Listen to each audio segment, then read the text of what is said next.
حمدا كثيرا طيبا مباركا فيه مباركا عليه كما يحب ربنا ويرضى وأشهد أن لا إله إلا الله وحده لا شريك له وأشهد أن محمدا عبده ورسوله صلى الله عليه وعلى آله وصحبه ومن تبعهم بإحسان إلى يوم الدين. Alhamdulillah, puji syukur kita haturkan kehadirat Allah Subhanahu wa taala atas kemudahan yang Allah berikan kepada kita untuk bisa belajar bersama di kesempatan sore hari ini di Masjid Al-Adha, Pondok Pesantren Darus Shalihin, Kecamatan Panggang, Kabupaten Gunung Kidul, di pesantrennya Al-Ustadz Al-Fadil Muhammad Abduh Tuasikal hafizahullahu ta'ala wa ra'ah. Dan Masya Allah, ini bagian dari keberkahan dakwah beliau. Semoga Allah Subhanahu wa ta'ala memberikan balasan yang terbaik bagi beliau dan keluarga beliau.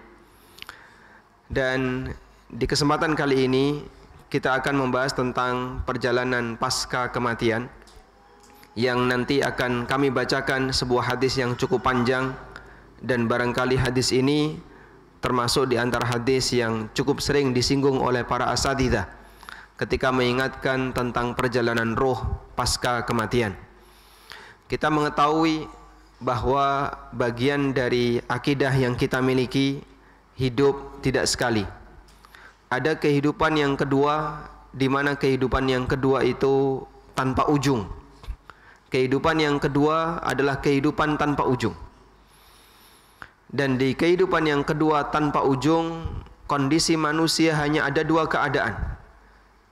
Yang pertama adalah kenikmatan yang abadi, atau yang kedua adalah azab yang abadi. Sebagai hamba yang meyakini akan ada kehidupan yang kedua tanpa ujung dan konsekuensinya hanya ada dua seperti itu, tentu kita harus memperjuangkan bagaimana agar kita bisa mendapatkan kenikmatan yang abadi. Karena itulah dengan membangun yakin dan iman yang benar, satu-satunya jalan agar kita bisa mendapatkan surga Allah yang isinya kenikmatan abadi. Nah, untuk bisa membangun demikian, maka kita perlu mengenali apa saja keterangan yang disampaikan oleh Nabi SAW berkaitan dengan kondisi setelah kematian. Karena yakin itu tumbuh dari ilmu. Sehingga ketika orang belajar satu hadis, dua hadis tentang masalah hari kiamat, satu hadis, dua hadis tentang masalah hal yang gaib, maka dia akan bertambah keyakinannya. Karena itu kenapa para sahabat di masa silam menyebut kegiatan belajar sebagai bentuk menambah iman, karena dengan orang memiliki keyakinan, karena dengan belajar orang akan bertambah keyakinannya. Mu'adz bin Jabal radhiyallahu anhu, ketika beliau mengajak masyarakat untuk belajar, beliau panggil dengan kalimat hayya nu'minu sa'atan, mari kita ngecas iman sesaat. Hayya nu'minu sa'atan, mari kita ngecas iman sesaat. Karena seseorang ketika dia belajar, hakikatnya dia nambah iman. Sehingga sederhananya seperti ini. Kalau ada seorang muslim yang sama sekali tidak pernah mendengar hadis tentang munculnya Dajjal, maka tidak ada dalam hatinya keyakinan tentang keberadaan Dajjal di akhir zaman. Kemudian ketika dia mendengarkan hadis tentang munculnya Dajjal, barulah muncul keyakinan dalam hatinya. Berarti besok akan ada makhluk seperti itu, yang namanya Dajjal dengan sifat-sifat seperti yang disebutkan oleh Nabi SAW. Karena dia baru mempelajarinya. Demikian pula ketika dia tidak pernah mendengar hadis tentang turunnya Nabi Isa alaihissalam, mungkin tidak akan ada keyakinan dalam hatinya. Kalau besok di akhir zaman akan ada Nabi Isa yang turun di akhir zaman, dan demikian seterusnya. Maka dengan belajar hadis-hadis seputar masalah akidah, hadis-hadis tentang masalah iman, itu akan semakin menambah keyakinan seseorang dan iman seseorang terhadap hal-hal yang gaib yang Allah Subhanahu wa taala sampaikan kepada nabinya sallallahu alaihi wasallam. Satu-satunya cara bagi kita untuk mengetahui hal yang gaib adalah melalui informasi yang disampaikan oleh siapa jemaah? Nabi SAW. Karena hal yang gaib itu hanya bisa diketahui melalui jalur nubuwah. Sedangkan selain para nabi, mereka bisa mengetahui informasi itu dengan mendengarkan sabda-sabda Rasulullah SAW. Baik. Dan bagian dari sifat orang yang bertakwa adalah alladzina yu'minuna bil ghaibi, yaitu orang-orang yang beriman kepada yang gaib. Dan di antara yang gaib adalah kejadian di akhir zaman atau kejadian pasca kematian, yang itu bisa kita jumpai dalam hadis Nabi sallallahu alaihi wasallam. Baik, di kesempatan kali ini saya akan bacakan hadis yang disampaikan oleh sahabat Al-Barra bin Azib, dan hadis ini sahih, diriwayatkan oleh Abu Dawud, Imam Ahmad, Waalaikumsalam warahmatullah, kemudian An-Nasa'i, Ibnu Majah dan yang lainnya. Nabi sallallahu alaihi wasallam menceritakan tentang perjalanan roh. Tapi sebelumnya Al-Barra menyampaikan dalam konteks yang lebih lengkap. Beliau menceritakan, kharajna ma'an Nabi sallallahu alaihi wasallam fi jinazati rajulin minal ansar. Kami pernah berangkat bersama Nabi sallallahu alaihi wasallam mengiringi jenazah salah satu orang Ansar. Fantahaina ilal qabri. Kemudian kami tiba di pemakaman, kami tiba di kuburan. Walamma yulhad, ketika liang lahatnya sedang dibenahi, fajalasa Rasulullah sallallahu alaihi wasallam mustaqbilal qiblah. Rasulullah sallallahu alaihi wasallam duduk menghadap ke arah kiblat. Apakah jenazahnya sudah dimasukkan jamaah? Belum. Karena kuburannya baru dibenerin. Sehingga ketika jenazah sampai di lokasi, ternyata kuburannya belum siap. Maka ketika kuburannya baru disiapin, Rasulullah sallallahu alaihi wasallam duduk. Ini salah satu di antara dalil bolehnya duduk meskipun jenazah belum dimasukkan ke dalam liang lahat. Para ulama memberikan rincian seperti ini. Apa hukum atau apa adab yang lebih tepat bagi para pentakziah ketika dia mengiringi jenazah? Bagaimana dengan hukum duduk dan berdiri ketika itu? Baik, sebelum jenazah dimasukkan ke dalam liang lahat, maka dianjurkan untuk berdiri. Dianjurkan untuk berdiri sebagai bentuk penghormatan kepada jenazah tersebut. Dan ini dipahami dari ketika Nabi sallallahu alaihi wasallam melihat ada jenazah yang lewat, kemudian beliau berdiri sebagai bentuk penghormatan kepada jenazah tersebut. Sehingga disimpulkan ketika jenazah belum dimasukkan ke dalam liang lahat, maka para pentakziah adabnya adalah berdiri. Boleh enggak duduk, Pak? Jawabannya boleh berdasarkan hadis ini. Nabi sallallahu alaihi wasallam ketika beliau mau menyampaikan sebuah tausiah dan jenazahnya belum dimasukkan ke dalam liang lahat, Rasulullah sallallahu alaihi wasallam duduk. Kemudian setelah jenazah dimasukkan ke dalam liang lahat, maka bebas, berdiri boleh, duduk juga boleh. Sebab posisi berdiri itu lebih menghormati daripada duduk dalam situasi seperti ini. Karena itu kalau misalnya ada tausiah pasca pemakaman, itu yang lebih tepat berdiri ataukah duduk? Jawabannya dua-duanya boleh. Mau berdiri silahkan, duduk juga diperbolehkan. Nah, fajalasa Rasulullah sallallahu alaihi wasallam mustaqbilal qiblah. Rasulullah sallallahu alaihi wasallam duduk menghadap ke arah kiblat.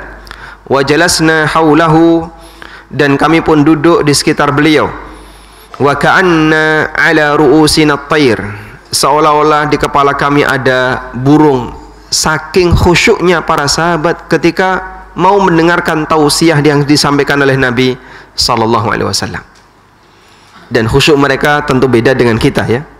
Kita mungkin khusyuk tapi merem, sehingga sampai tidak mendengarkan apa yang disampaikan oleh ustadznya. Tapi sahabat khusyuk digambarkan seperti ada burung yang hinggap di kepalanya karena mau memperhatikan dengan seksama apa yang disampaikan oleh Rasulullah sallallahu alaihi wasallam. Wa fi yadihi 'udun yankutu fil ardi, dan beliau membawa ranting kemudian beliau tancapkan ke tanah. Faja'ala yanzuru ila sama, kemudian beliau melihat ke arah atas. Wa yanzuru ila al-ardi, lalu melihat lagi ke bawah. Wa ja'ala yarfa'u basarahu wa yakhfiduhu, beliau naikkan pandangan matanya kemudian beliau tundukkan lagi. Para sahabat menceritakan itu dengan detail. Gerakan-gerakan minor seperti ini sampai mereka sebutkan. Apa makna di balik itu? Wallahu a'lam. Yang jelas mereka menceritakannya. Makanya tidak ada manusia yang sejarahnya lebih lengkap dibandingkan Nabi Muhammad sallallahu alaihi wasallam. Kita saja, Pak, misalnya.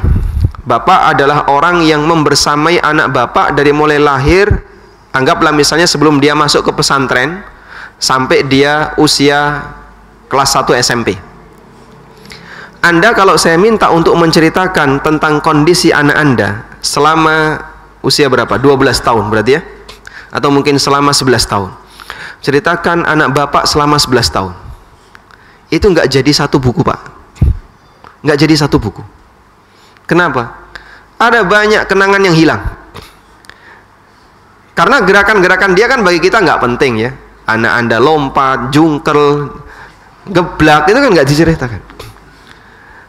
Tapi Rasulullah Sallallahu Alaihi Wasallam sampai gerakan yang kecil-kecil itu sahabat bercerita.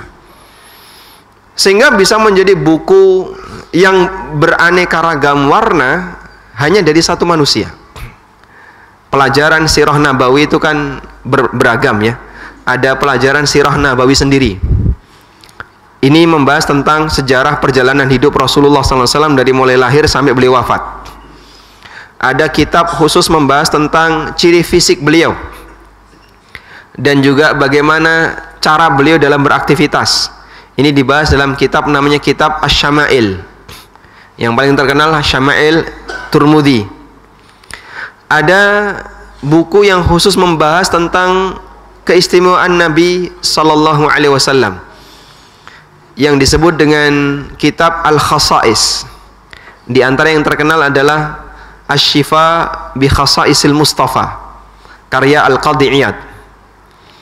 Dan ada yang khusus membahas tentang peperangan-peperangan Nabi Sallallahu Alaihi Wasallam yang disebut dengan kajian Al-Maghazi. Sehingga dari satu sosok manusia ada 4 turunan pelajaran. Dan itu karya yang berbeda-beda. Sehingga karya sirah itu beda dengan syama'il. Karya syama'il berbeda dengan khasa'is. Karya khasa'is berbeda dengan al-maghazi. Subhanallah. Sebab tidak ada manusia yang sejarahnya lebih lengkap melebihi Rasulullah Sallallahu Alaihi Wasallam. Sehingga kita mendapatkan informasi yang lengkap untuk panutan yang disediakan oleh Allah Subhanahu wa taala. Laqad kana lakum fi Rasulillahi uswatun hasanah. Ketika Allah tegaskan dalam Al-Qur'an, pada diri Rasulullah sallallahu alaihi wasallam ada uswatun hasanah bagi kalian. Ketika Allah Subhanahu wa taala memberikan ayat ini kepada para hambanya, Allah sediakan seperti apa potret uswatun hasanah, biografinya lengkap, sejarahnya lengkap, keterangannya lengkap, sahabat cerita dengan lengkap. Dan Allah jaga karya-karya itu. Allah jaga karya-karya sirah nabawiyah itu hingga tiba di zaman kita dan kita bisa menikmatinya. Makanya sebenarnya kalau cukup dengan ini, orang tidak perlu untuk mencari yang lain. Sehingga kalimat globalnya di Quran, Nabimu Sallallahu Alaihi Wasallam adalah manusia potret ideal bagi kalian. Terus seperti apa saya harus tiru beliau dalam aneka gerakan saya? Ini lihat, ada banyak sekali referensi tentang Nabimu Sallallahu Alaihi Wasallam. Paling lengkap. Kalau kita disuruh untuk niru orang lain, tapi ternyata orang itu kita tidak kenal identitasnya, bingung kan gitu ya? Bapak, kalau Bapak mau ngerjain tugas ini, tolong tiru Pak Budi. Budi yang mana? Pokoknya cari, yang penting Budi namanya. Bingung. Identitasnya nggak jelas, bagaimana Pak Budi latar belakangnya gimana nggak jelas. Kita akan bingung.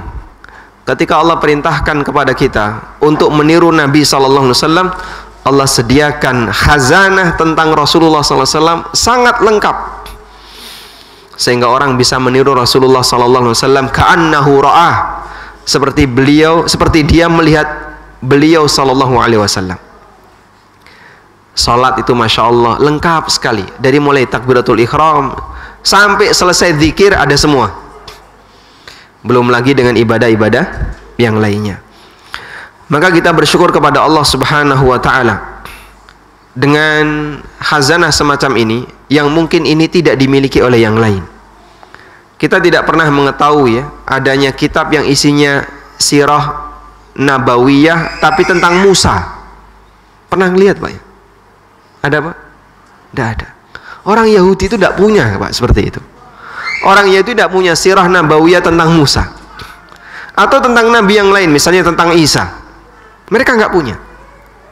Satu-satunya sirah nabawiyah yang komplit hanya Nabi Muhammad sallallahu alaihi wasallam. Baik. Sehingga saat Rasulullah sallallahu alaihi wasallam mengarahkan pandangan matanya, sahabat itu mencatatnya dan dikatakan oleh Al-Barra bin Azib, beliau melihat ke arah atas, ke bawah sebanyak 3 kali. Faqala, lalu beliau bersabda, "Ista'idzu billahi min adzabil qabri."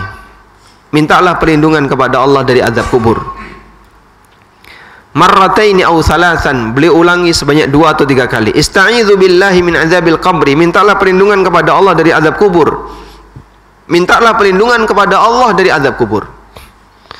Sehingga pengulangan itu bukan sesuatu yang sia-sia. Sebab terkadang orang butuh untuk didoktrin agar kalimat itu melekat pada dirinya. Maka Rasulullah sallallahu alaihi wasallam ketika menyampaikan hal yang penting, terkadang beliau ulangi sebanyak 3 kali, 2 kali. Tujuannya adalah agar lebih melekat pada diri orang itu. Dan metode seperti ini bisa kita lihat ya, para asatidzah Ahlussunnah sering seperti itu Pak. Dan Anda tidak perlu kemudian bosan, kok Ustadz bolak-balik ngulangi, kenapa? Sebab bagian yang penting itu perlu untuk penekanan. Lalu beliau sallallahu alaihi wasallam membaca, Allahumma inni a'udzubika min adzabil qabri. Allahumma inni a'udzubika min adzabil qabri, diulangi sebanyak 3 kali. Tsumma qal, kemudian beliau mulai bercerita bagaimana perjalanan arwah pasca kematian. Beliau mengatakan, innal 'abdal mu'mina, seorang hamba yang mukmin. Dan definisi mukmin dalam Al-Quran maupun hadis itu mukmin ideal. Sehingga ketika Allah Subhanahu wa taala menyebutkan seperti apa yang beriman itu adalah mukmin ideal. Qad aflahal mu'minun alladzina hum fi salatihim khashi'un, dan seterusnya, itu Allah bercerita tentang mukmin ideal. Innal ladzina amanu wa 'amilus salihati illal ladzina amanu wa 'amilus salihati falahum ajrun ghairu mamnun. Itu mukmin yang ideal. Innal 'abdal mu'min, sesungguhnya seorang hamba yang mukmin, idza kana fi inqita'in minad dunya, ketika dia mau meninggalkan dunia, wa iqbalin minal akhirah, dan dia mau menuju akhirat. Diperhatikan, Nabi sallallahu alaihi wasallam menyebut kematian dengan akhirat. Pernah ada orang yang mempertanyakan, dalam rukun iman yang 6, kenapa tidak ada penyebutan iman kepada kematian? Adanya iman kepada hari akhir. Maka jawabannya adalah iman kepada hari akhir itu mencakup kiamat kubra dan kiamat sughra. Kiamat sughra adalah kematian. Kiamat kubra adalah kejadian kiamat yang sebagai penutup kehidupan di dunia. Dan bagian dari kiamat kubra adalah semua tanda-tanda kiamat. Maka kita mempelajari tentang Dajjal, tentang turunnya Nabi Isa, munculnya Imam Mahdi, dan aneka tanda-tanda kiamat yang lain. Itu adalah kiamat, masuk dalam ranah iman kepada hari kiamat, hari akhir. Sehingga Nabi SAW menyebutkan di sini, ketika seorang hamba yang mukmin mau meninggalkan dunia dan menuju akhirat, padahal kiamat belum terjadi,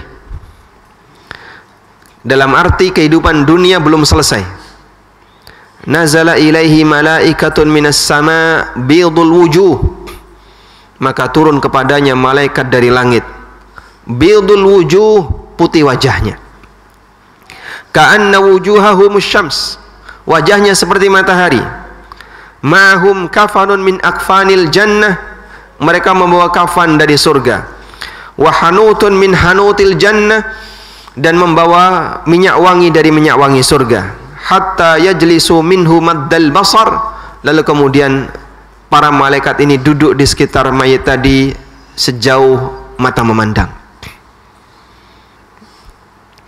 Dan pada saat halatul istighdar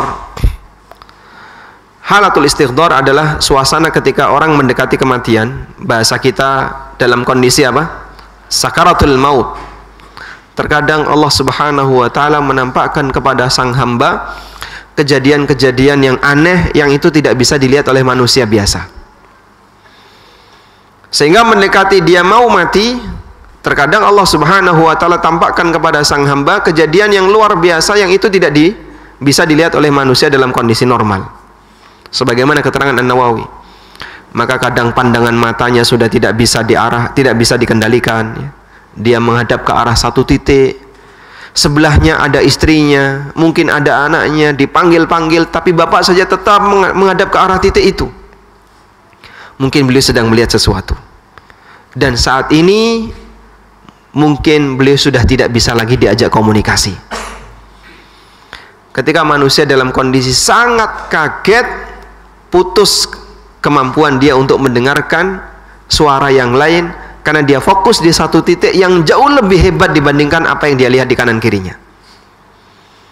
Maka jamaah yang dimuliakan Allah, kalau bukan karena pertolongan Allah ketika itu, mustahil seorang hamba bisa mendapatkan hidayah dari Allah dan bimbingan untuk mengucapkan la ilaha illallah. Kita yang misalnya dalam kondisi sehat seperti ini, ya, terus lagi tidur, ketika lagi tidur Pak, terdengar suara sayup-sayup adzan subuh, sementara kita berada di hotel, nyaman, adem, ngantuk, pingin tidur. Sayup-sayup adzan subuh untuk hanya mengucapkan alhamdulillahilladzi ahyana ba'da ma amatana wa ilaihin nusyur, itu beratnya luar biasa. Mungkin bangun, tapi mengucapkan itu tidak bisa. Terus merem lagi Pak, merem lagi. Demikian pula ketika malam hari.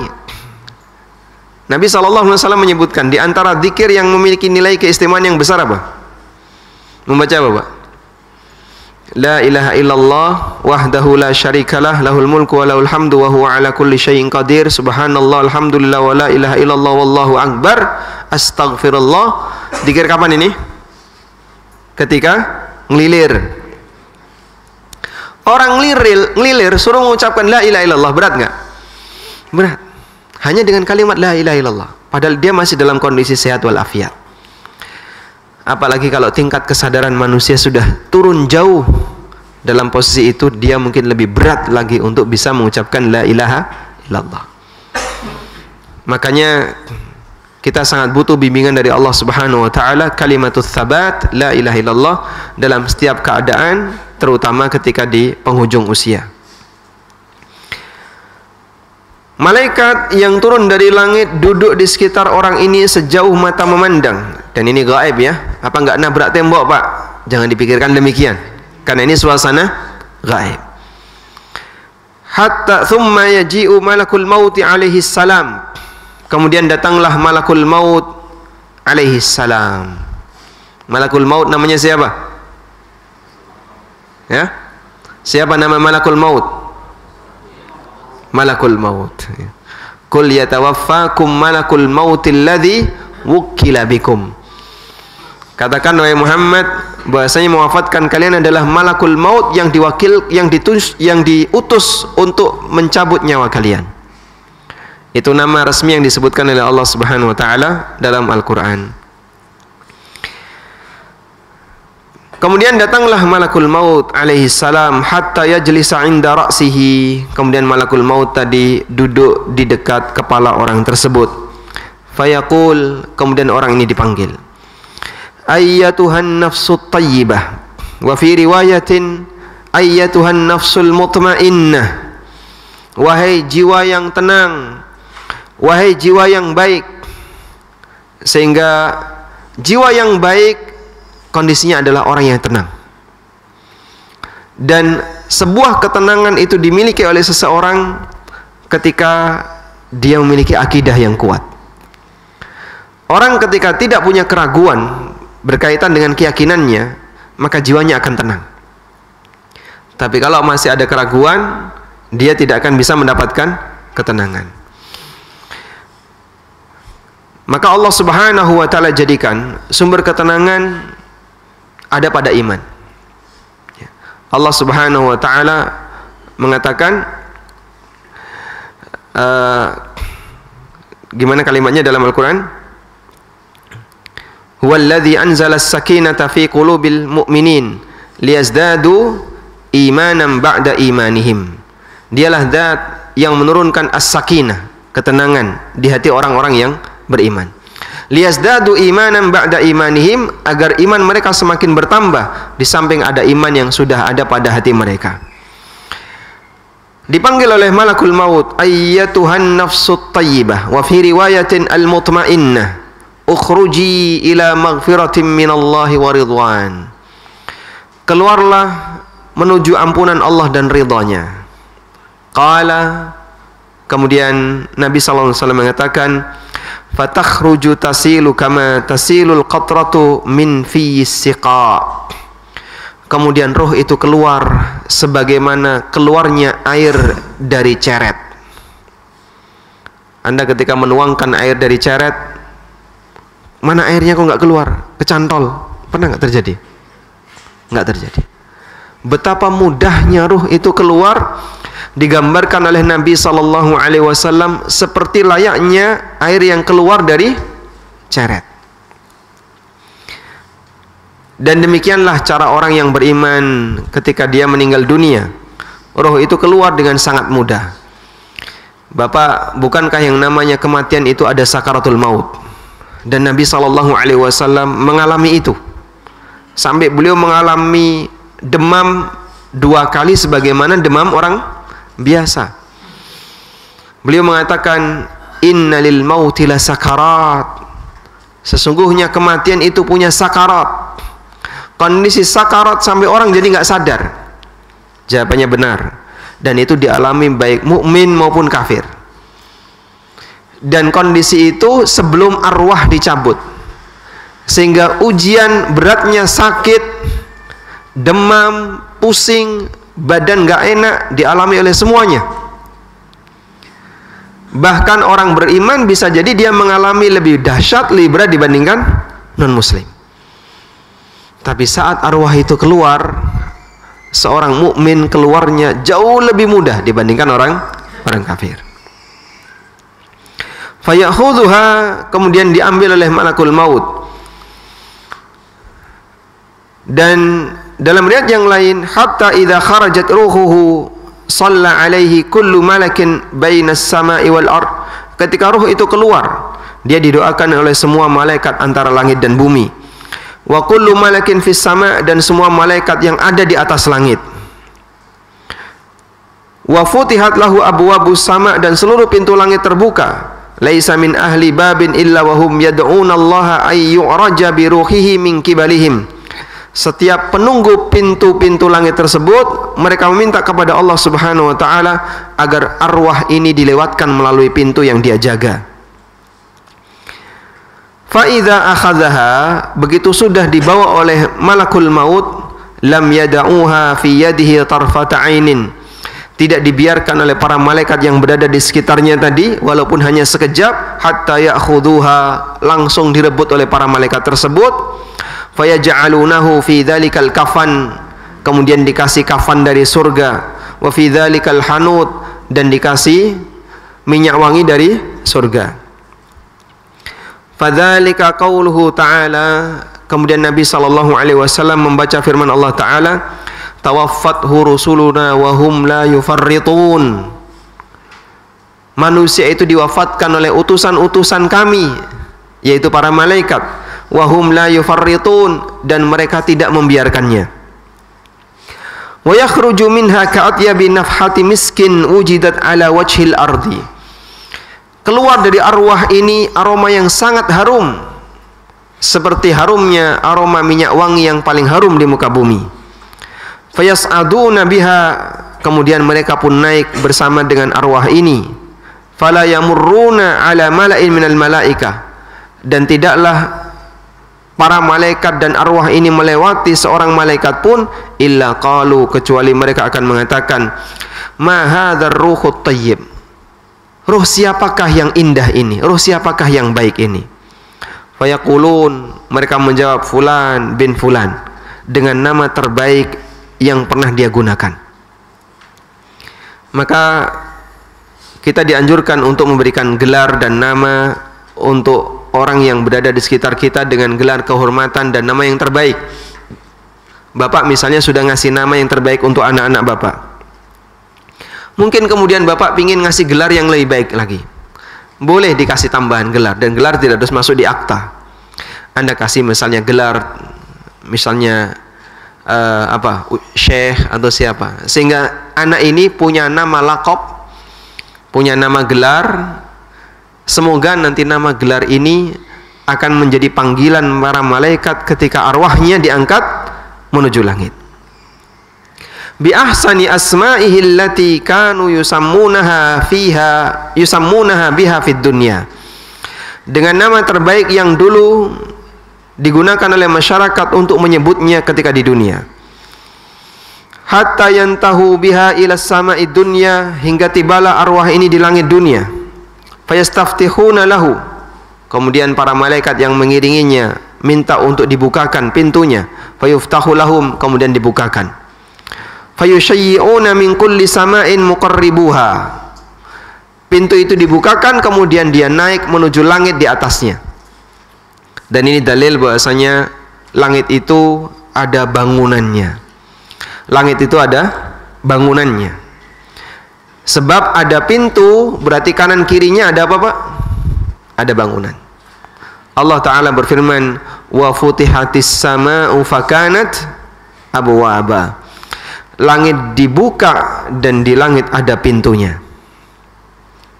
Ini berbeda dengan anggapan orang-orang yang belajar tentang kosmologi, ya, yang bercerita tentang luar angkasa tapi tidak ada bukti sama sekali, ya hanya modal ngedabrus tapi dipercaya sama orang.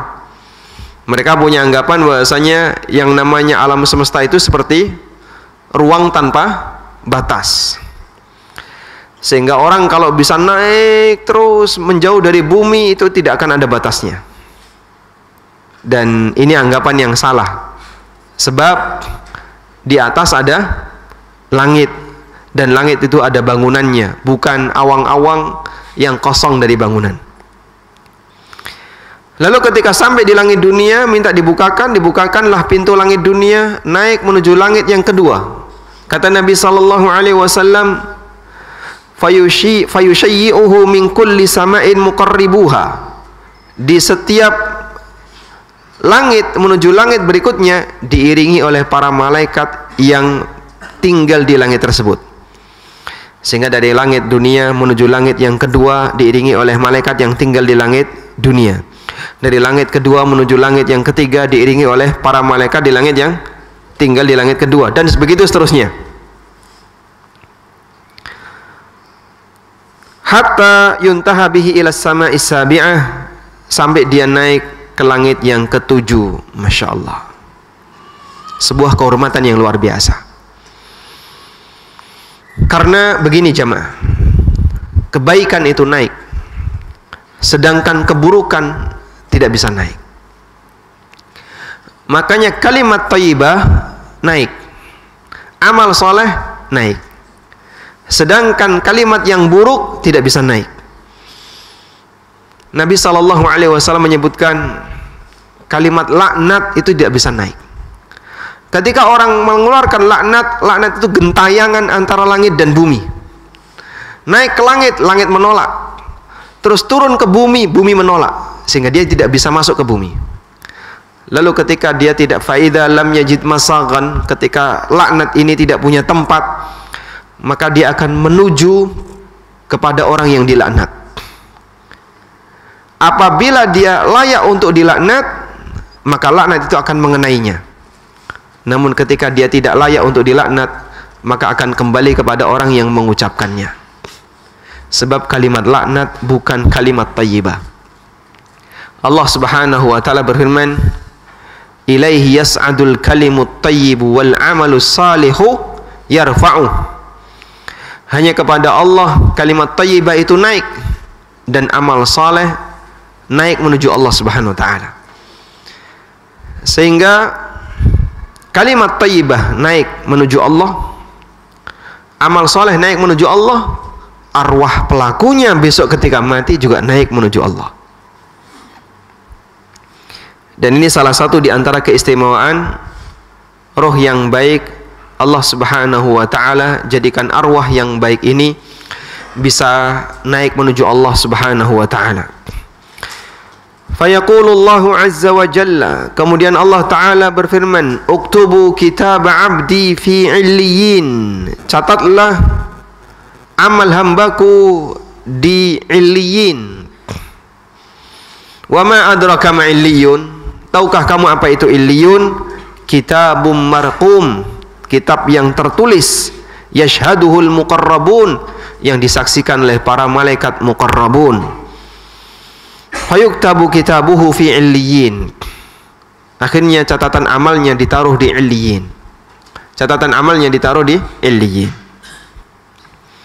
Thumma yuqal, kemudian dikatakan kepadanya, a'iduhu ilal ardi, kembalikan arwahnya ke bumi.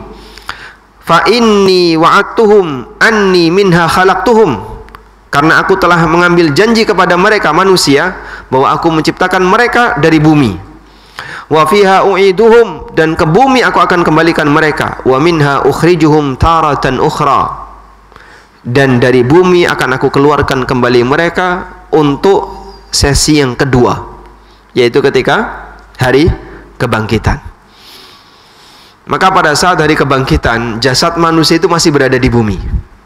Dan Allah Subhanahu wa ta'ala katakan dalam Al-Quran di surat Az-Zalzalah, idza zulzilatil ardu zilzalaha wa akhrajatil ardu athqalaha, dan bumi mengeluarkan athqal, beban beratnya.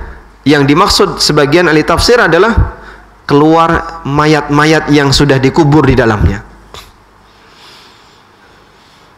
Dan di dunia ini tempat semua hamba. Di bumi ada jasad manusia yang paling mulia, Nabi Muhammad SAW dan para nabi yang lainnya. Di bumi ada jasad orang-orang saleh, para sahabat Nabi SAW dan para pejuang yang mengiringi mereka. Sebagaimana pula di bumi ada jasadnya Fir'aun, ada jasadnya Abu Jahal, ada jasadnya Abu Lahab, sehingga campur antara orang baik dan orang buruk. Tapi arwah dipisahkan, sehingga kehidupan yang sejati adalah di posisi yang terpisah. Disitulah ketahuan siapakah yang terbaik, siapakah orang baik dan siapa orang jahat. Kalau fisiknya bisa jadi sama, semua diberi fisik oleh Allah, tapi kemudian arwah itulah yang membedakan. Arwahnya orang-orang saleh naik menuju langit, sedangkan arwahnya orang jahat tidak bisa naik menuju langit. Di mana Nabi SAW arwahnya tinggal? Di mana arwah para nabi tinggal, Pak? Di langit. Rasulullah SAW ketika Mi'raj, beliau ketemu di lantai langit, di langit nomor sekian ketemu dengan nabi ini, langit nomor sekian ketemu dengan nabi ini, arwah mereka di langit. Maka pada saat beliau menjelang wafat, kata Aisyah radhiyallahu anha, Rasulullah SAW mengatakan, ila rafiqil a'la, menuju ar-rafiqul a'la, saya kembali kepada rafiqul a'la. Yang dimaksud dengan ar-rafiqul a'la adalah teman-teman yang mulia, yaitu para malaikat, arwah para nabi yang berada di mana? Di langit. Dan itu kekhususan bagi para nabi, sebab mereka adalah orang-orang yang mendapatkan tempat istimewa di sisi Allah Subhanahu wa ta'ala.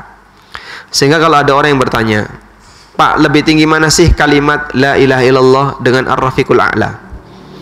Ini sempat ada pertanyaan yang pernah diajukan di Roja, di Radio Roja ya. Saya sempat mendengar itu waktu di kendaraan ketika di Jakarta. Tapi itu sudah lama sekali. Mungkin waktu itu Ustadz Halim Naro masih hidup. Ya. Jadi Ustadz Armen masih hidup waktu itu. Jadi sudah lama sekali ya. Mungkin sekitar tahun 2013 atau 2014. Kenapa Nabi SAW ketika wafat beliau mengucapkan ilar rafiqil a'la? Sementara bukankah beliau bersabda, man kana akhiru kalamihi la ilaha illallah dakhalal jannah. Siapa yang kalimat terakhirnya la ilaha illallah maka dia masuk surga. Jawabannya adalah kalimat ar-rafiqul a'la itu kekhususan bagi para nabi. Sebab arwah para nabi dijamin oleh Allah berada di mana? Di langit, di atas. Maka kalimat ini tidak boleh diucapkan oleh kita, sehingga nggak boleh menjelang wafat ar-rafiqul a'la, ar-rafiqul a'la. Siapa yang jamin arwah bapak akan berada di sana? Nggak bisa ya. Maka kita ketika menjelang akhir hayat, talqinnya bukan ar-rafiqul a'la, tapi talqinnya apa? Ucapkan la ilaha illallah. Lakinu mautakum la ilaha illallah. Talqin orang yang mau mati di antara kalian untuk mengucapkan la ilaha illallah, bukan ditalqin ar-rafiqul a'la. Ayo ucapkan ar-rafiqul a'la. Duh, kenapa? Tiru Rasulullah SAW. Ini salah talqin. Karena ini khusus untuk nabi, untuk para nabi sallallahu alaihi wasallam. Baik. Kemudian jasad itu dikembalikan ke bumi, fatu'adu ruhuhu fi jasadi, dikembalikanlah ruhnya ke bumi, ke jasadnya. Kemudian Nabi SAW mengatakan, fa innahu yasma'u khafqa ni'ali ashabihi idza wallau anhu mudbirin. Lalu si mayit ini dalam kegelapan di kuburan, dia bisa mendengarkan suara sandal orang-orang yang mengiringinya ketika mereka pulang meninggalkannya. Coba bayangkan Pak ya, andaikan kita adalah seperti itu Pak, andaikan posisi ini adalah kita, dalam situasi ketika kita sudah diletakkan di liang lahat, kemudian diuruk, lalu kita dalam kondisi sendirian, sadar, karena bisa mendengar, perasaannya kayak gimana Pak? Sadar dan kita bisa mendengar, ini sandal bapak saya atau sandal saudara saya, ini sandal siapa, suaranya sudah mereka pergi meninggalkan kita. Sehingga Allah Subhanahu wa taala memperdengarkan mayit ini bisa mendengarkan suara sandal itu agar dia semakin merasa kesepian. Kau sudah ditinggalkan oleh semuanya, sekarang kau sendirian. Ibaratnya begini ya, kalau anak Anda kelayu bapaknya, tahu kelayu Pak? Bahasa Jawa ini apa? Bahasa Indonesia ini apa? Hah? Bahasa Indonesia ini kelayu ini kenapa? Hah? Kemantil, ya kemantil. Masya Allah. Ini penerjemahnya juga bingung. Ada yang nggak paham bahasa Jawa? Ya sudah, itu pengecualian ya. Pengen ikut tapi ditinggal, itu namanya kelayu ya. Susah diterjemahkan itu ya. Ketika ada anak yang kelayu bapaknya atau kelayu orang tuanya, pengen ikut tapi ditinggal, lebih berat mana? Ketika dia pengen ikut ditinggal dan melihat perpisahan dengan bapaknya, sehingga saat bapaknya itu pergi dilihat, sambil nangis dia, dengan kemudian misalnya ngelimpek ya susah lagi gitu. Dia ngilang mungkin lewat pintu belakang sehingga anak ini nggak sadar bahwa bapaknya sebenarnya sudah pergi. Lebih berat mana Pak? Nah, lebih berat melihat. Maka kadang ada orang yang ngantarkan anaknya ke pesantren, begitu sampai anaknya masuk ke pondok, nggak pamitan, dia langsung hilang. Ini karena nanti kalau pamitan malah nangis, Pak Ustadz, udah biarin aja dah. Pada saat anak ini masuk pondok, keluar, bapaknya sudah pulang ternyata. Udah nanti urusan ditelepon. Karena bisa jadi dengan melihat, mendengar suara mobilnya pergi, itu lebih menyedihkan dibandingkan tidak melihat. Maka Allah Subhanahu wa ta'ala memberikan kesempatan bagi mayit bisa mendengarkan suara sandal orang yang mengiringinya, agar dia lebih merasa kesepian. Semua orang yang mengantarkanmu sudah meninggalkan kamu. Karena berkaitan dengan apakah mayit bisa mendengarkan suara orang yang hidup, ada khilaf di antara para ulama. Ada yang mengatakan bisa dan ada yang mengatakan tidak bisa. Dan kesimpulan yang paling baik yang disampaikan oleh Syekhul Islam Ibnu Taimiyah, beliau mengatakan terkadang bisa, terkadang tidak. Kadang Allah Subhanahu wa taala jadikan dia bisa mendengar, dan kadang Allah Subhanahu wa taala jadikan dia tidak bisa mendengar. Baik. Dan di antara situasi di mana mayit bisa mendengar suara orang yang hidup adalah pada saat dia ditinggal oleh orang-orang yang mengiringinya. Fayatihi malakan syadidal intihar fayantahiranihi. Kemudian datang dua malaikat yang keras bentakannya. Begitu datang langsung dibentak oleh dua malaikat ini. Fayantahiranihi, kemudian dibentak oleh dua malaikat ini. Wa yujlisanihi, kemudian didudukkan oleh malaikat ini. Fayakulani, kemudian mulailah ditanya di alam kubur. Nah, posisi didudukkan bagaimana, Pak? Wallahu alam, ini gaib. Padahal kita tahu yang namanya kuburan sangat rapat. Hanya cukup untuk bisa orang dalam posisi tidur terlentang, tidak mungkin bisa duduk. Terus gimana, Pak? Ini gaib. Yang kamu lihat itu kuburan dan bukan alam kubur. Sehingga tidak bisa dikiaskan dengan suasana yang bisa kau lihat. Ya, meskipun terkadang Allah Subhanahu wa taala menampakkan kejadian seperti ini kepada sebagian hambanya. Konon ceritanya, ada salah satu petugas penggali kubur yang pernah melihat seperti ini. Jadi baru saja dia memakamkan jenazah, tapi ternyata salah posisi. Ada dua mayit yang mati bersama, ada dua orang yang mati bersamaan dalam satu kelurahan. Dan pemakamannya sama. Akhirnya mayit dari padukuan A dibuatkan satu makam, digalikan. Mayit dari padukuan B dibuatkan satu galian. Yang A datang duluan, tapi salah posisi. Yang seharusnya itu ditempati B, ditempati oleh A. Keluarga B nggak terima, pokoknya harus dipindah. Akhirnya dipindahkan. Saat digali, posisi jenazah itu duduk, jadi kepalanya itu bentur atas. Dia melihat situasi itu, kemudian dia pindahkan. Sehingga ini hal yang gaib, tapi terkadang Allah Subhanahu wa taala tampakkan kepada sebagian orang. Pak, saya pernah melihat dia misalnya berlumur darah dan seterusnya. Hal yang gaib terkadang ditampakkan, meskipun aslinya gaib. Wa yujlisanihi, kemudian dia dudukkan. Fayaqulan, lalu ditanya, man rabbuka? Fayaqulu rabbi Allah. Fayaqulani lahu ma dinuka? Siapa Rabbmu? Dia menjawab, Rabbku adalah Allah. Apa agamamu? Dini al-Islam, agamaku adalah Islam. Lalu siapakah orang yang diutus kepadamu? Fayaqulu huwa Rasulullah sallallahu alaihi wasallam. Wa ma ilmuka? Dari mana kau dapat keyakinan, kau dapat ilmu? Qara'tu kitaballah fa amantu bihi wa saddaqtu. Aku membaca kitabullah, lalu aku mengimaninya dan aku membenarkannya. Jawaban yang sangat tegas karena dia punya keyakinan.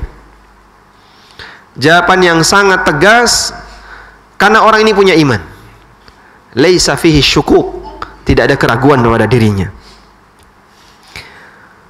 Sehingga dia bisa menjawab dengan tegas. Kata Nabi sallallahu alaihi wasallam, "Wa hiya akhiru fitnatin tu'radu 'alal mu'min." Itulah ujian terakhir yang dihadapi oleh orang yang beriman. Fadzalika hina yaqulullahu 'azza wa jalla, dan Allah Subhanahu wa taala sebutkan ini dalam Al-Qur'an, "Yutsabbitullahu alladhina amanu bil qawli tsabiti fil hayatid dunya." Allah berikan orang-orang yang beriman kalimat yang kokoh ketika di kehidupan dunia, karena kalimat itu penuh dengan keyakinan. Orang yang yakin bobotnya berat, sehingga dia tidak gampang diobang-ambing oleh keraguan, karena dia yakin. Dan yakin di dunia memberikan pengaruh kepada yakin ketika di alam kubur. Kapan seorang bisa memiliki akidah yang yakin? Ketika akidahnya bersumber dari sumber yang meyakinkan, yaitu Al-Quran dan hadis Nabi SAW yang sahih berdasarkan penjelasan dan pemahaman para sahabat. Itulah yang meyakinkan. Akan sangat berbeda suasananya ketika akidahnya dibangun di atas logika, semuanya serba meragukan.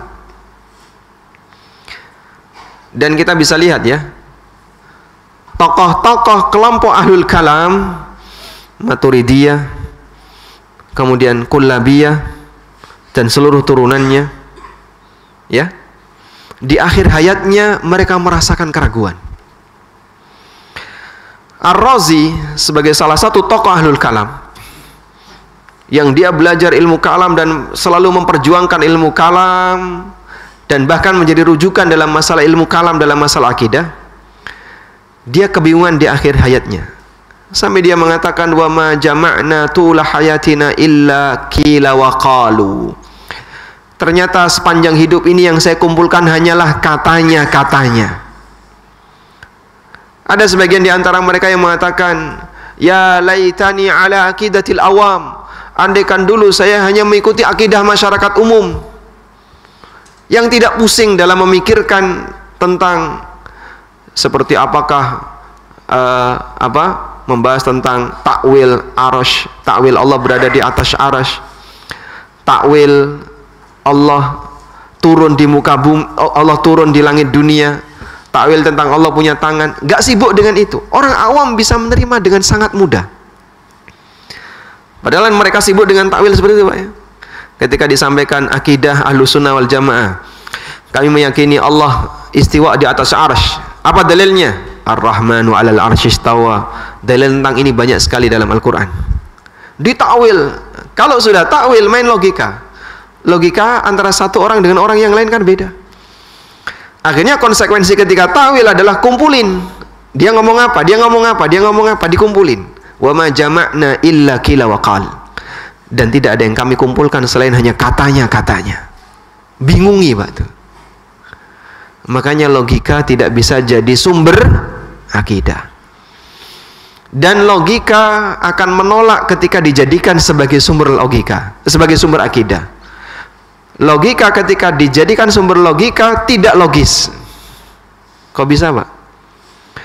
Karena logika manusia itu berbeda-beda. Logika saya dengan logika Bapak Ibu sama atau beda? Beda. Sehingga kalau di sini ada 30 orang, andaikan kita diminta untuk mencari akidah berdasarkan logika masing-masing, maka akan ada 30 logika. Karena ada logika yang berbeda-beda. Baik, makanya logika bukan sumber akidah. Dari mana kita bisa mendapatkan akidah? Kita dapat akidah Allah yang ngasih. Sehingga paket akidah itu diberi oleh Allah, bukan proses kita mencari. Ini prinsip penting, Pak. Kita diperintahkan untuk beriman. Kita diperintahkan oleh Allah untuk beriman. Lalu apa yang harus kita imani? Allah sediakan apa saja yang harus kita imani. Bukan kita disuruh untuk nyari. Kamu cari sendirilah apa yang harus kau imani. Tidak bisa, Pak. Manusia tidak mampu untuk mencari apa yang harus dia imani. Sebab iman itu paket yang disediakan oleh Allah Subhanahu wa taala. Lah terus apa yang harus saya yakini? Kamu goleki dhewe. Anek goleki dhewe ya gak karuan nanti jadi. Yang ini ada yang goleki ning guwa. Ya. Maka dia nginep ning guwa untuk nyari iman. Ada yang goleki ning kuburan. Ada yang golek ning tepi pantai, ada yang golek ning dhuwur gunung. Hasilnya gimana, Pak?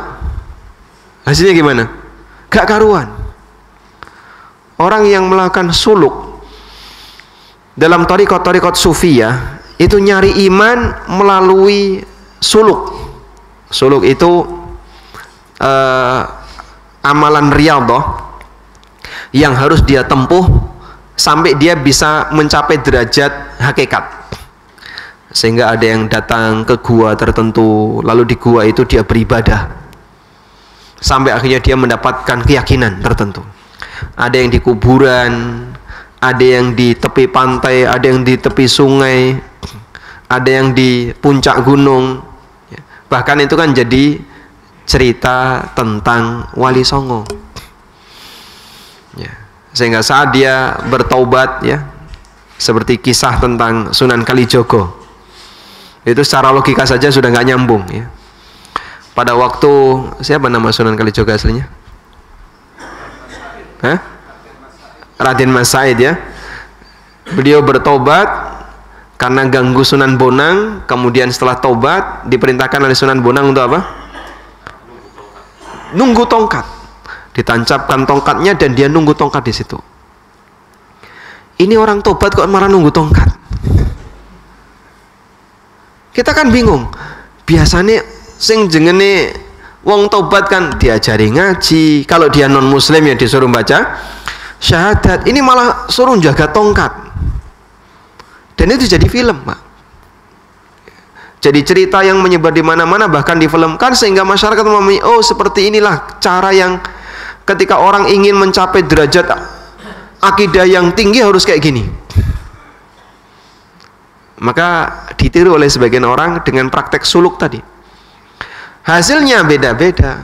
Begitu mereka turun, akhirnya mereka punya keyakinan manusia itu bertingkat. Syariat, tarekat, kemudian setelah tarekat naik hakikat, setelah itu naik makrifat, setelah itu nekat. Udah, kalau udah nekat, ratau sholat, isine maksiat. La haula wala quwata illa billah. Allah Subhanahu wa taala akan memberikan keteguhan bagi orang yang beriman ketika akidahnya bersumber dari sesuatu yang pasti, yaitu Al-Qur'an dan hadis Nabi sallallahu alaihi wasallam yang sahih. Fayunadi munadin fis sama, maka ada panggilan yang datang dari langit, an sadaqa abdi, hambaku benar. Fa afrishuhu minal jannah, bentangkan untuknya tempat menuju surga. Wa albisuhu minal jannah, berikan pakaian dari surga dan bukakan untuknya pintu menuju surga. Akhirnya dia bisa merasakan wanginya surga dan bisa merasakan angin surga. Wa yufsahu lahu fi qabrihi madda basarihi, dan dibentangkan kuburannya sejauh mata memandang. Wa ya'tihi wa fi riwayatin yumatsalu lahu rajulun hasanul wajhi, kemudian datang orang yang wajahnya indah, wajahnya bagus, wajahnya cakep, pakaiannya bagus, aromanya harum. Fayaqul, dan dia mengatakan, abshir billadhi yasurruka, abshir biridwanim minallah, kabar gembira untuk sesuatu yang akan menggembirakan kamu, kabar gembira dengan ridha Allah Subhanahu wa taala dan surga yang penuh dengan kenikmatan yang abadi. Hadza yaumuka alladzi kunta tu'ad, inilah hari yang kau telah dijanjikan akan menemuinya. Maka si mayit ini bertanya, wa anta, fabasyarakallahu bi khairin, man anta, anda, semoga Allah Ta'ala memberikan kebaikan untuk anda. Siapakah anda ini? Mayitnya nggak tahu siapa orang ini. Kemudian orang ini mengatakan, ana amaluka saleh, aku adalah amalmu yang saleh. Lalu amalnya memuji orangnya, amalnya memuji orangnya. Inilah pujian yang berarti dan bernilai pahala. Fa wallahi ma alimtuka illa kunta sari'an fi ta'atillah bati'an fi maksiatillah. Demi Allah, aku melihat anda itu orang yang cepat ketika berbuat taat, tapi lambat ketika berbuat maksiat. Gercep, sat-set, das-des ketika melakukan ketaatan, tapi ketika ada kegiatan maksiat, ada orang berbuat maksiat, mungkin nafsu berkeinginan, tapi ditahan. Sehingga dengan sebab ini mayat tersebut dipuji oleh amalnya sendiri dengan karakter seperti ini. Masya Allah. Dan ini butuh sabar jamaah. Berbuat taat itu bertolak belakang dengan nafsu. Sehingga sholat ketika terdengar adzan mau bergerak alasannya berat. Kenapa? Masih ngantuk. Tapi dipaksa agar dia bisa berangkat menuju masjid untuk sholat 5 waktu tepat waktu berjamaah. Dan itu menjadi pujian bagi amalnya ketika di alam kubur. fajazakallahu khairan, maka Allah memberikan balasan yang terbaik untuk Anda. Kemudian dibukakanlah pintu menuju surga, lalu dikatakan kepadanya, hadza manziluka, itu adalah tempatmu. Dan dibukakan pintu menuju neraka, hadza, kemudian dikatakan kepadanya, hadza manziluka law asautallah wa abdalakallahu bi hadza, itu adalah tempatmu kalau kau durhaka kepada Allah, neraka itu. Tapi sekarang Allah ganti dengan tempat yang ini, yaitu di surga. Fa idza ra'a ma fil jannah, ketika dia melihat keindahan nikmat surga, qal, maka dia mengatakan, rabbi ajil qiyamas sa'ah kaima arji'u ila ahli wa mali. Ya Allah, segerakan kiamat agar aku bisa kembali menemui keluargaku dan mendapatkan hartaku di surga. Fayuqalu lahu uskun, lalu dikatakan kepada jenazah ini, kepada mayat ini, uskun, tenanglah. Dan dalam niat yang lain dia diminta untuk tidur, urkud kama raqadal aris adzali yantadhiru zaujataha, tidurlah kamu sebagaimana tidurnya seorang pengantin yang sedang menantikan istrinya datang. Berarti apa, Pak? Penuh dengan istirahat, penuh dengan kebahagiaan. Dia diminta oleh Allah untuk tidur dan istirahat dalam suasana penuh dengan kebahagiaan.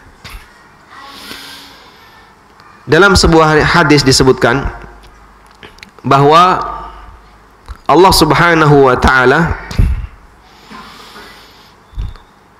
membuat perumpamaan kepada jenazah mukmin itu seolah-olah dia belum sholat dan matahari mau tenggelam.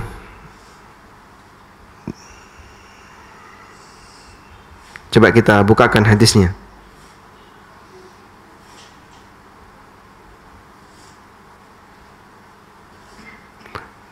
Da'uni usalli. Rasulullah sallallahu alaihi wasallam pernah bercerita seperti ini, Pak. Dalam hadis dari Jabir bin Abdullah radhiyallahu anhuma, dari yang diriwayatkan oleh Ibnu Abi Asim dan Syalbani menilai hadis ini sahih. Juga diriwayatkan oleh Ibnu Majah, Nabi sallallahu alaihi wasallam bersabda, idza dakhala al-mayyitul qabra muthilati syamsu 'inda ghurubiha, apabila jenazah mukmin itu sudah dimasukkan ke dalam kuburan, maka ditampakkan kepadanya seolah-olah matahari mau tenggelam. Fayajlisu yamsahu 'ainai, kemudian dia duduk mengusap kedua matanya, ucek-ucek matanya.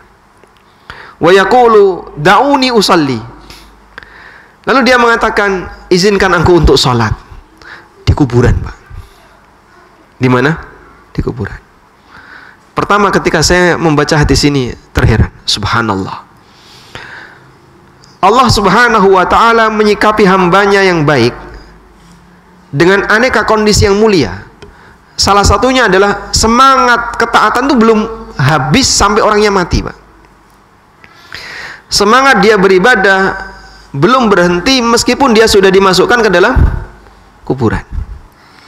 Sehingga ada orang yang ketika dia sudah dimasukkan ke dalam kuburan, dibuat oleh Allah Subhanahu wa ta'ala semangatnya tampak, sehingga ditampakkan seolah-olah matahari mau tenggelam dan dia merasa belum sholat asar. Lalu dia mengatakan kepada para malaikat, da'uni usalli, biarkan aku mau sholat. Ya. Itu kan menunjukkan kalau amalnya apa? Diterima oleh Allah. Dan itu indikasi bahwasanya amalnya diterima oleh Allah. Sampai Allah Subhanahu wa ta'ala abadikan amalnya pasca wafatnya. Dengan semangat itu tidak berhenti meskipun dia sudah mati. Makanya kenapa surga itu abadi? Karena orang mukmin ibadahnya abadi dengan semangatnya. Sebagaimana neraka itu abadi, karena orang kafir ketika berbuat kekufuran dia abadi dengan semangatnya. Ada yang bertanya begini, orang kafir berbuat kekufuran itu berapa lama, Pak? Sesuai usianya. Kalau dia umur 80 tahun berarti dia berbuat kekufuran 80 dipotong 15 sebelum balik. Berarti berapa? 65 tahun. Ada yang berbuat kekufuran 65 tahun, 60 tahun, 50 tahun sesuai dengan usia yang Allah berikan kepadanya. Bahkan ada yang cuma 5 tahun, dia mati di usia 20 tahun. Tapi kenapa siksanya abadi? Bukankah kita meyakini Allah Maha Adil? Dan kita punya kaidah al-jaza'u min jinsil amal. Yang namanya balasan itu sejenis dengan amal. Tapi kenapa amalannya cuma 65 tahun, kekufurannya 65 tahun, namun hukumannya tanpa ujung ketika di yaumil akhir? Maka jawabannya begini. Bedakan antara batas akhir kehidupan dengan batas akhir kekufuran. Kematian orang ini itu bukan batas akhir kekufuran, tapi batas akhir kehidupan. Sehingga seperti ini. Andaikan ada non-muslim yang dia diberi oleh Allah usia 80 tahun. Sudah dalam posisi dia kafir 80 tahun. Coba kalau dia dikasih waktu tambahan sehari, 80 tahun plus sehari, jadi mukmin enggak? Tetap kafir. Sehingga plus 1 tetap kafir. Baik, tambahin lagi sepekan, 80 tahun plus 1 pekan, jadi mukmin enggak? Tidak. 80 tahun plus sebulan, berubah enggak? Tidak. 80 tahun plus tahun, tetap sama. 80 tahun plus 1000 tahun juga tetap sama. Sehingga dia menjadi kafir, dia berbuat kafir itu tanpa ujung. Sebab semangatnya tanpa ujung. Sementara kematian itu adalah batas akhir kehidupan dia. Sebab nggak mungkin manusia akan abadi. Dia akan mati. Baik mukmin maupun kafir semuanya akan mati. Karena kekufurannya abadi, artinya semangatnya terus berjalan, maka azab yang berlaku bagi dia adalah azab yang abadi.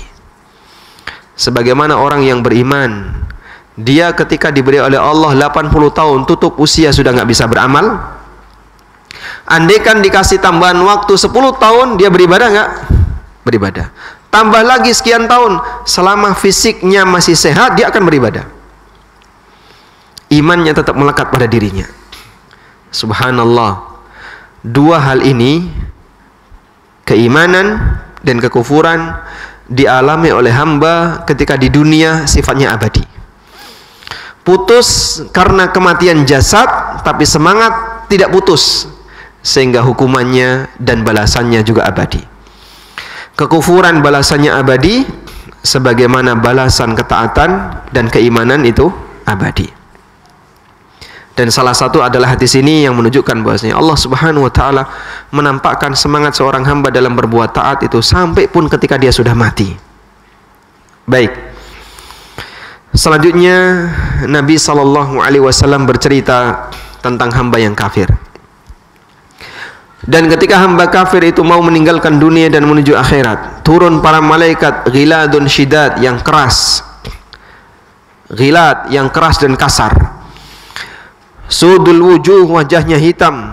Dia membawa al-musuh dari neraka, kain kafan yang jelek dari neraka. Kemudian mereka duduk sejauh mata memandang. Lalu datanglah malakul maut, kemudian duduk di dekat kepalanya.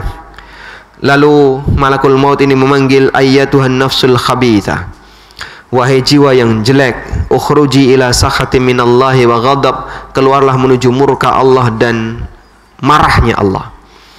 Fatafarraqa fi jasadih, maka arwah tadi pun dia memegang seluruh jasadnya, seluruh bagian jasad. Arwah itu menyatu dengan jasadnya, semakin memegang seluruh jasadnya. Fayantazi'uha kama yuntaza'us safudul kathiru syu'ab min sufil mablul. Kemudian dicabut paksa oleh malaikat sebagaimana gancu yang punya banyak cabang ditaruh di kain suf yang basah. Fataqta'u ma'ahal uruq wal asab. Digambarkan Nabi sallallahu alaihi wasallam urat-urat darahnya dan asab itu tendon ya, dan tendon-tendon dia itu putus. Jadi pada saat arwah itu dicabut, disertai dengan rusaknya fisik orang tersebut. Fayal'anuhu kullu malakin minas sama' bainas sama'i wal ard wa kullu malakin fis sama'. Kemudian dia dilaknat oleh semua malaikat yang ada di antara langit dan bumi, dan semua malaikat yang ada di atas langit dunia. Lalu tertutuplah semua pintu langit. Tidak ada satupun yang menjaga pintu kecuali mereka meminta kepada Allah, alla tu'raja ruhuhu min kibalihim, jangan sampai arwahnya dinaikkan dari pintu yang mereka jaga. Fayakhudhuha, kemudian diambil oleh malakul maut. Kemudian ketika diambil langsung direbut oleh para malaikat yang jumlahnya banyak tadi. Kemudian dikasih kain musuh, dan keluarlah aroma yang paling bau seperti baunya bangkai yang pernah ada di muka bumi. Lalu mereka naik membawa arwah ini. Setiap kali ketemu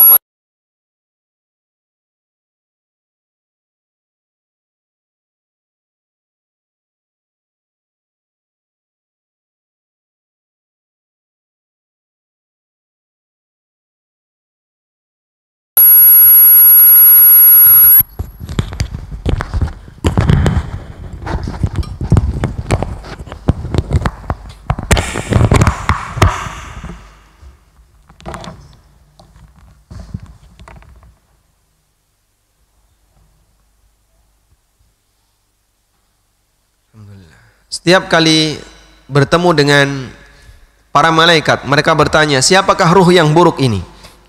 Fayaquluna, maka mereka menjawab, fulan bin fulan, dengan nama yang paling jelek yang pernah dia gunakan ketika di bumi.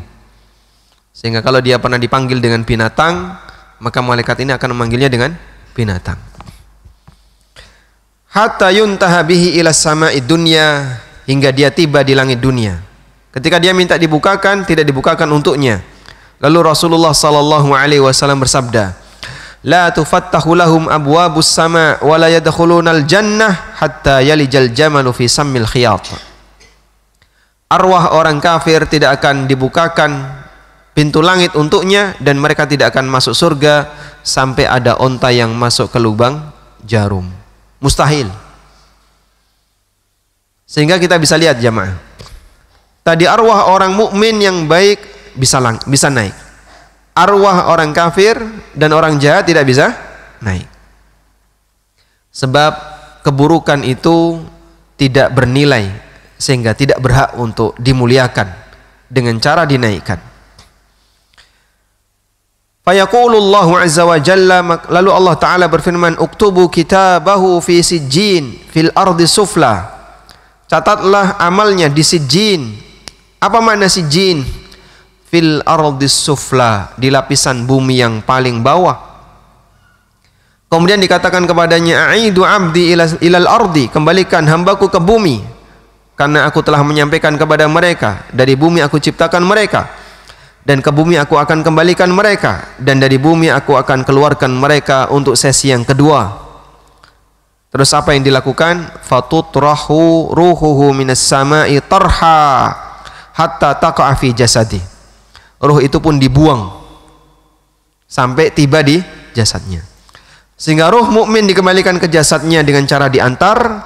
Ruh non muslim ini dibuang sampai kembali ke jasadnya.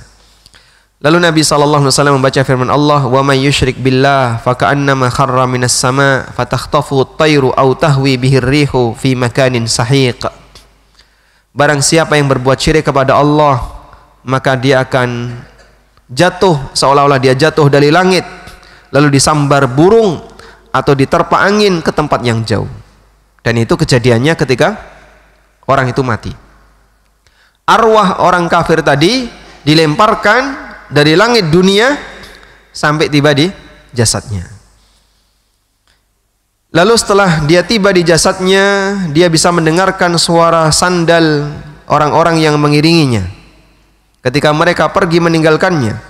Kemudian datanglah dua malaikat dengan bentakan yang keras, lalu mereka pun membentaknya, dan mendudukkannya, fayaqulani lahu, lalu mulailah terjadi fitnah kubur, yaitu pertanyaan di alam kubur. Man rabbuka, ma dinuka, dan seterusnya. Coba kita lihat, Pak, bagaimana jawabannya. Dia mengatakan, la adri, sami'tun nasa yaquluna dzak. Saya enggak tahu. Orang-orang pada mengatakan seperti itu, lalu saya ikut-ikutan. Dan ini kondisi munafik. Dalam riwayat yang lain, la adri, saya enggak tahu. Dan ini kondisi orang kafir murni. Jadi ada yang menjawab la adri, dan dia bilang, aku mendengar orang bilang seperti itu, lalu aku ikut-ikutan. Jadi dia tidak punya jawaban yang pasti. Baik, perhatikan, Pak. Anda kalau ditanya jawab tidak tahu ketika di dunia, dihukum nggak? Bapak saya tanya ya. Baik. Bapak saya tanya, sebutkan syarat-syarat sholat yang jumlahnya ada 12. Saya nggak tahu, Pak Ustadz. Baik. Ya sudah, nggak tahu ya. Jawaban tidak tahu ketika di dunia itu dimaafkan. Jawaban tidak tahu ketika di alam kubur nggak ada ampun. Sehingga saat orang kafir ini ditanya, siapakah Rabbmu, siapakah orang yang diutus kepadamu, apa agamamu, tidak boleh ada jawaban salah dan tidak boleh ada jawaban tidak tahu. Jawaban yang diterima cuma satu, hanya jawaban yang benar. Sehingga saat mereka ditanya, siapakah Rabbmu, apakah mereka menyebut nama berhalanya? Apakah mereka menyebut nama Tuhannya? Tidak. Jawaban salah nggak diterima. Nggak berani untuk mereka katakan jawaban yang salah. Tuhan saya si X, nggak berani. Apa agamamu? Agama saya Y, nggak berani dia. Padahal dia dulu ketika di dunia punya agama. Bahkan bisa jadi dia tokoh agama itu. Dan dia kenal betul Tuhan yang dia sembah. Bahkan dia punya biografi Tuhannya. Insya Allah, Tuhan ada biografinya, Pak. Tapi kenapa kok sampai dia tidak bisa menjawab pada saat ditanya di alam kubur? Karena pertanyaan di alam kubur tidak menerima jawaban salah. Dan tidak menerima jawaban tidak tahu.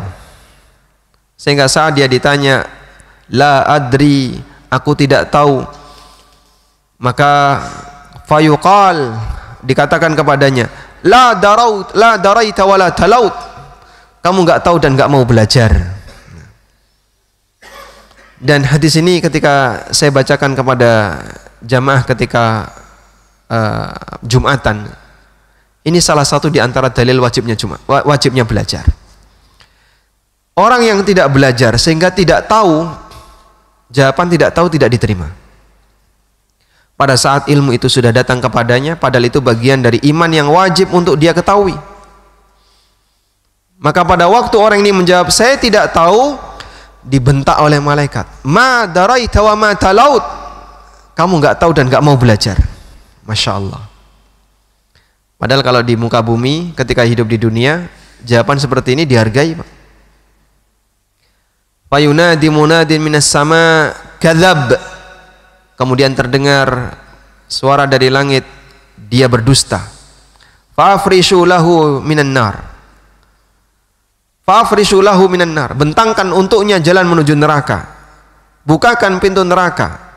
Kemudian dibukalah pintu neraka dan dia mendapatkan panasnya neraka dan racunnya neraka. Wa yudayyaku alaihi qabrahu hatta takhtalifa fihi adla'uhu. Kemudian kuburannya disempitkan sampai tulang rusuknya itu berserakan. Wa ya'tihi wa yumatsalu lahu rajulun qabihul wajhi. Kemudian datang orang yang wajahnya buruk, pakaiannya buruk, bau, aromanya bau, dan dia mengatakan absyir billadzi yasu'uka, kabar buruk bagimu. Hada yaumuka alladzi kunta tu'ad, ini adalah hari di mana kau dulu sudah disampaikan kepadamu. Kemudian orang ini bertanya, siapakah kamu? Wajahmu wajah yang mendatangkan keburukan.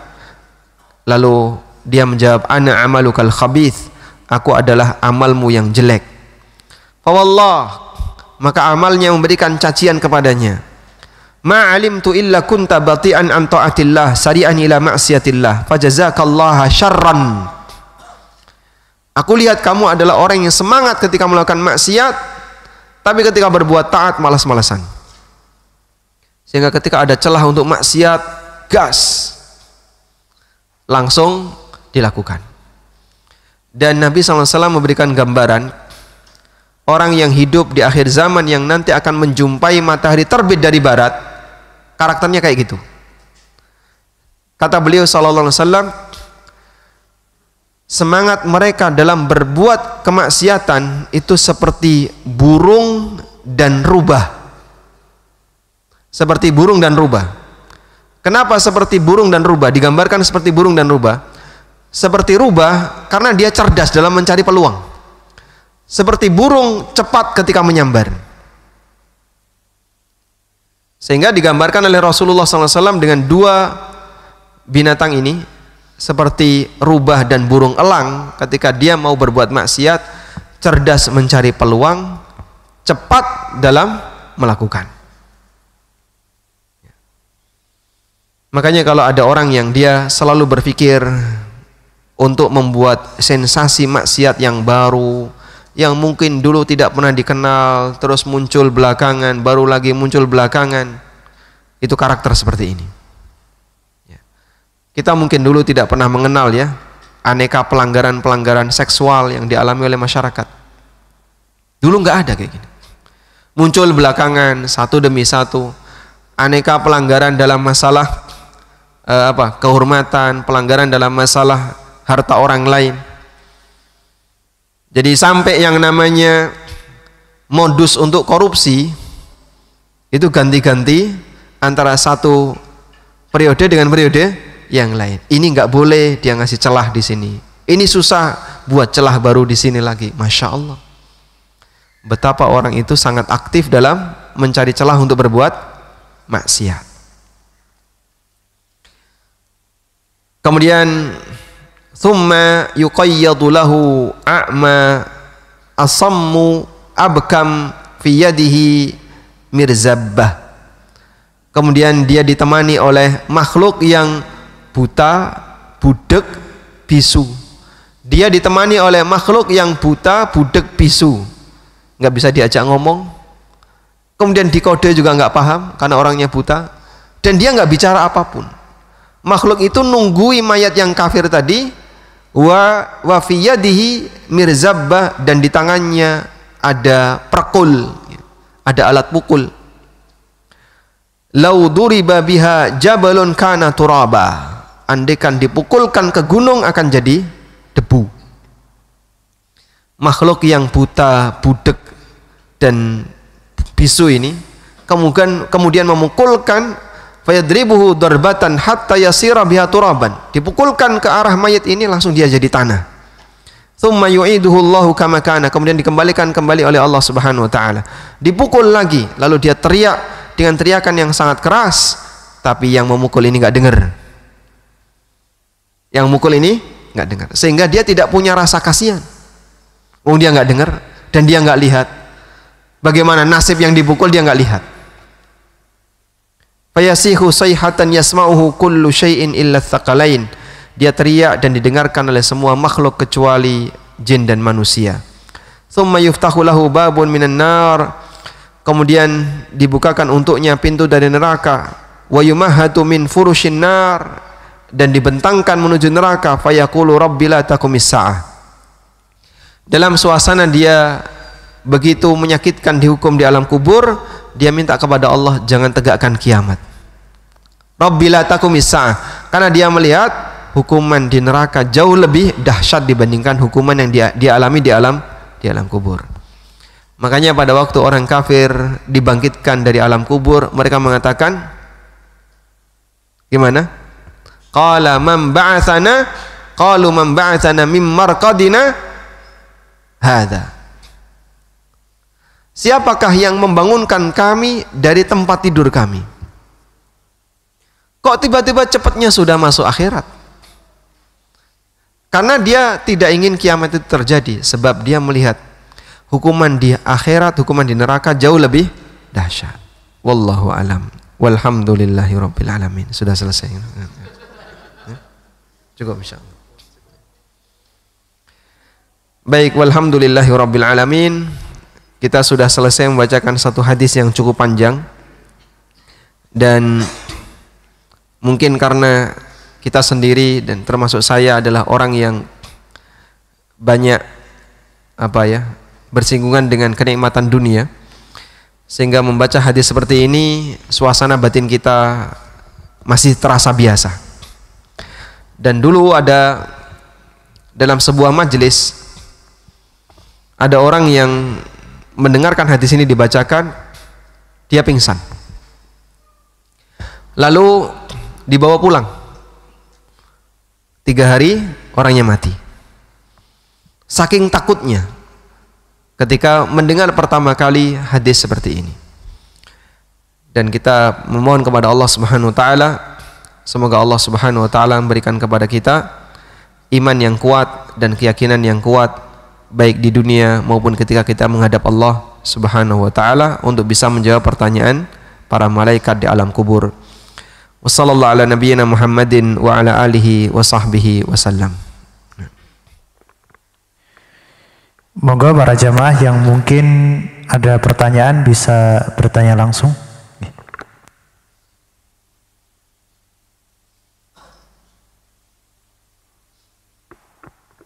Assalamualaikum warahmatullahi wabarakatuh. Waalaikumsalam warahmatullahi wabarakatuh. Sekarang ini menyoal masalah yang terkait hakikat dan makrifat dan nikat tadi Ustaz.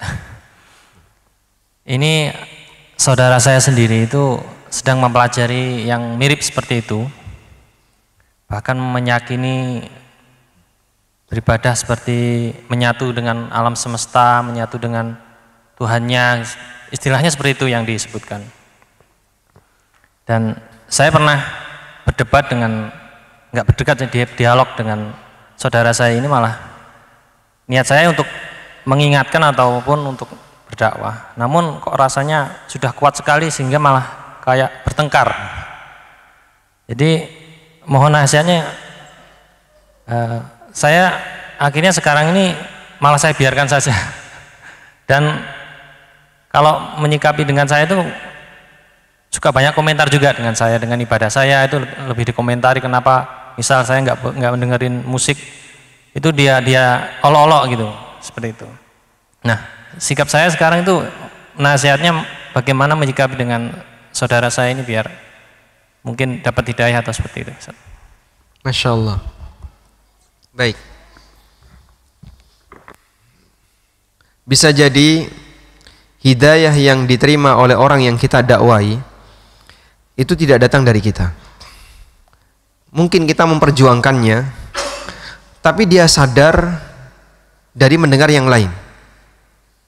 Saya berkali-kali menjumpai seperti itu. Saya pernah berdakwah sebenarnya bukan berdakwah, tinggal sebagai ikut ngisi di situ, ngajar di situ. Tapi teman-teman atau masyarakat di situ banyak yang tidak menerima. Mereka cenderung tidak begitu respect dengan apa yang saya sampaikan. Baik. Sampai akhirnya saya meninggalkan tempat itu. Kemudian setelah sekian tahun berikutnya, orang yang dulu dengan saya sinis, gak suka, dan beberapa orang yang dulu menghindar, walhamdulillah sekarang jadi panitia kajian di tempat itu. Dia sudah mengenal sunnah dengan baik, kemudian dekat dengan masjid, dan akrab dengan kajian, bahkan jadi panitia kajian. Walhamdulillah, mungkin hidayah tidak Allah berikan melalui kami, Allah berikan melalui yang lain. Ya meskipun dulu kita berinteraksi saat kesempatan khutbah Jumat, beberapa orang itu ada dan dia mendengarkan. Tapi selesai itu mungkin kerendengan di belakang, nggak terima ya. Saat ketika kajian warga, mereka mendengarkan, tapi mereka tidak menerima. Walhamdulillah kemudian sekian tahun mereka menerima. Maka bisa jadi dakwah yang kita sampaikan pada waktu kita sampaikan dia belum menerima, sehingga hidayah tidak hinggap pada dirinya tepat pada saat kita menyampaikannya. Tapi dia dapat hidayah dari jalur yang lain. Orang Taif sampai akhir dari perjuangan dakwah Nabi SAW, mereka masih kafir. Sehingga yang dulu Rasulullah SAW mengharapkan imannya dengan beliau tinggalkan Mekah lalu berangkat menuju Taif tanpa kendaraan. Terus saya bayangkan ya, waktu pertama kali ke Taif, Masya Allah kok jalannya naik kayak gini kan. Taif kan berapa ribu di atas permukaan laut ya. Masya Allah, dulu Rasulullah SAW jalan kaki ditemani oleh siapa Pak? Zaid bin Haritha. Ditemani oleh Zaid bin Haritha. Kenapa beliau tidak menggunakan kendaraan?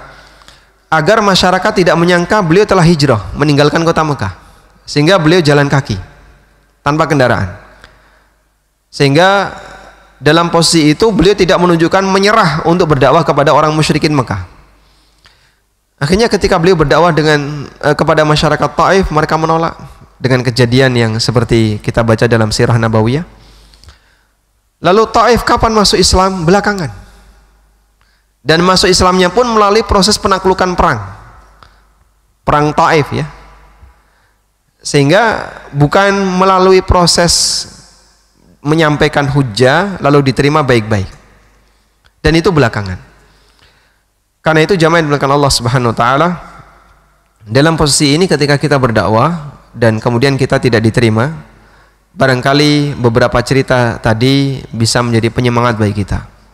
Ada orang lain yang mungkin dakwahnya juga tidak diterima, dan ada sebagian orang yang ketika dia mendengar dakwah Nabi sampai nabinya meninggal dia belum masuk Islam.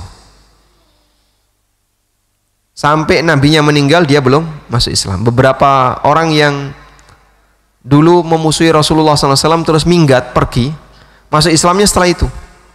Setelah Nabi SAW wafat baru dia masuk Islam. Akhirnya dia tidak terhitung sebagai sahabat karena masuk Islamnya pasca wafatnya Nabi SAW, seperti di zaman Abu Bakar dan seterusnya. Bapak terus jaga untuk diskusi dengan dia, meskipun ya bikin sakit hati juga kan ya. Kadang Anda harus debat, ngeladenin orang kayak gini, apalagi dia juga komentar-komentar miring dengan kita. Dan alasan-alasan yang kita sampaikan pasti nanti dia juga akan mempertahankan, sebab orang yang punya akidah dia akan berusaha untuk mempertahankan akidahnya. Baik, nanti begini saran saya, kalau ada pernyataan apa dari dia yang mungkin Anda kesulitan untuk memberikan counter dan jawaban, Anda konsultasikan ke Ustadz yang bisa ngasih jawaban. Wallahu a'lam. Nah, silakan jika ada pertanyaan lagi, monggo.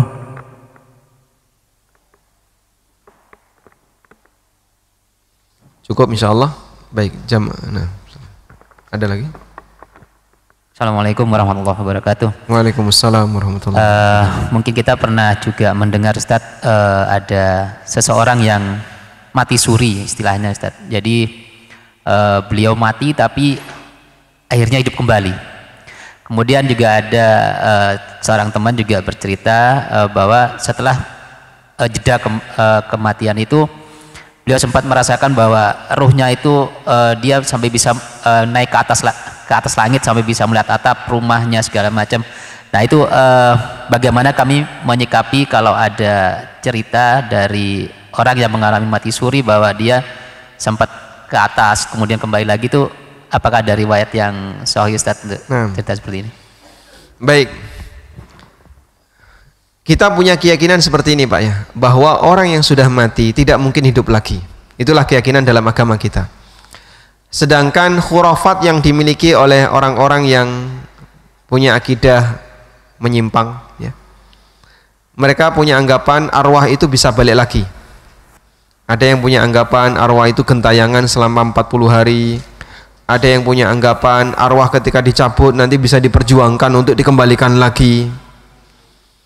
Sampai ada cerita bohong yang kita boleh sebut ini yang cerita nggak punya rasa malu ya, tapi itu ma'ruf. Jadi cerita ini tentang Abdul Qadir Jailani. Ada ibu-ibu yang nangis, lalu ditemui oleh Abdul Qadir. Kenapa kamu nangis? Anak saya baru saja meninggal wahai Syekh. dan arwahnya baru saja dicabut oleh malaikat. Kapan? Barusan. Akhirnya Abdul Qadir terbang, nah, untuk menyusul malaikat yang pencabut nyawa tadi. Sudah? Ketemu, kemudian duel, Pak. Duel. Nah, malaikat yang membawa arwah itu ternyata di belakangnya dia membawa bawa, kalau nelayan itu bawa apa? Bawa keranjang, ya. Bawa keranjang yang isinya banyak arwah yang dicabut di hari itu. Akhirnya ketika duel, keranjang itu tumpah. Terus arwahnya pada berjatuhan balik lagi ke jasadnya, sehingga di hari itu ada banyak orang yang mati hidup lagi. Ini kan kalau didongengi ya Arab guyu wedi dosa gitu. Gitu aja komentarnya. Arab guyu wedi dosa. Masya Allah. Ini lelucon apa lagi yang gini. Tapi ada orang yang percaya kayak gitu. Padahal itu kan seperti pengaruh cerita wayang, ya. Jadi ketika Bagong itu dicabut nyawanya, kemudian diperjuangkan oleh Semar dikembalikan lagi. Oke, cerita wayang. Seperti itu diyakini dalam akidah yang disisipkan ke dalam Islam. Allah Subhanahu wa taala menegaskan di surat Al-Mu'minun ayat 99 dan 100. Hatta idza jaa ahadahumul mautu qala rabbirji'un. Sampai ketika datang kepadanya kematian, dia mengatakan, ya Allah, kembalikanlah aku. La'alli a'malu salihan fima taraktu. Kalla. Agar aku bisa beramal soleh yang belum sempat aku lakukan. Kalla, nggak mungkin. Sehingga orang yang mati tidak mungkin arwahnya dikembalikan. Innaha kalimatun huwa qailuha. Yang ngomong kayak gitu kan mereka itu orang-orang kafir, orang-orang musyrikin. Wa mi waraihim barzakhun ila yaumi yub'atsun. Di belakang mereka ada barzakh sampai hari kiamat. Barzakh di sini apa, Pak? Alam kubur, alam barzakh. Kenapa disebut barzakh? Marajal bahraini yaltaqiyan bainahuma barzakhun la yabghiyan. Allah mempertemukan dua laut. Bainahuma barzakh. Di antara dua laut itu ada barzakh sehingga tidak bisa saling ketemu. Sehingga dengan keberadaan barzakh itu antara alam kubur dengan alam dunia nggak bisa ketemu. Sehingga Allah sebut wa mi waraihim barzakhun ila yaumi yub'atsun. Di belakang mereka ada barzakh sampai kiamat. Artinya mereka nggak mungkin bisa balik lagi. Maka tidak ada istilah orang yang sudah mati balik lagi. Nah, sekarang yang jadi pertanyaan, bagaimana dengan orang yang mati suri? Mati suri itu belum mati. Meskipun sebutannya mati, tapi hakikatnya dia belum mati. Terus apa yang dialami dia, Pak? Yang dialami dia entah pingsan, entah tidur. Kalaupun dia melihat kejadian-kejadian aneh, ya seperti orang mimpi. Orang mimpi itu melihat kejadian aneh.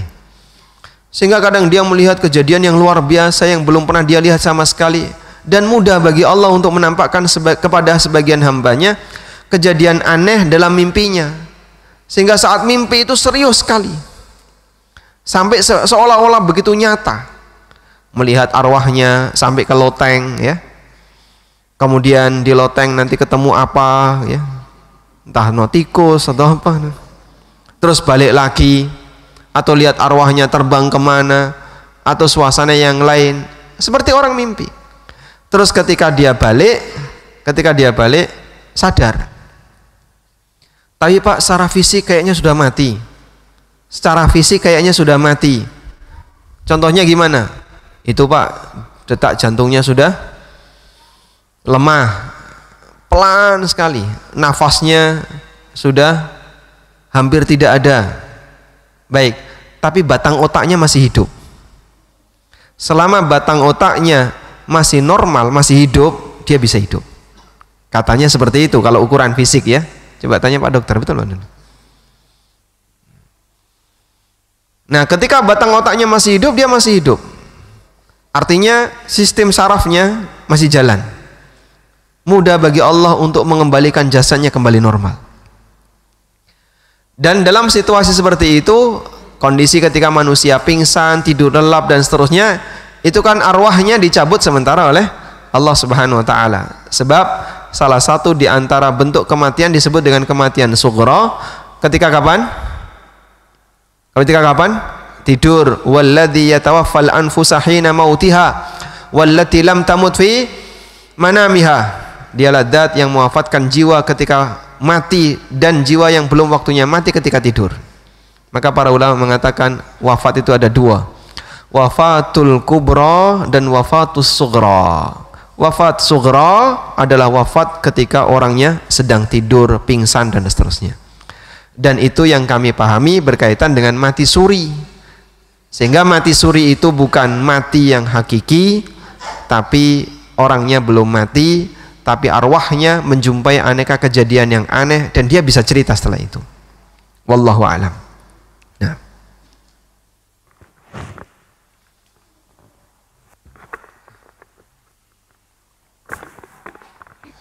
Dari kertas Ustadz. Bismillah, Assalamualaikum warahmatullahi wabarakatuh Ustadz. Waalaikumsalam warahmatullahi wabarakatuh. Semoga Allah memberkahi Ustadz, keluarga dan semua jamaah. Ustadz, ana mau tanya mana yang lebih baik kondisi seperti hari ini tadi.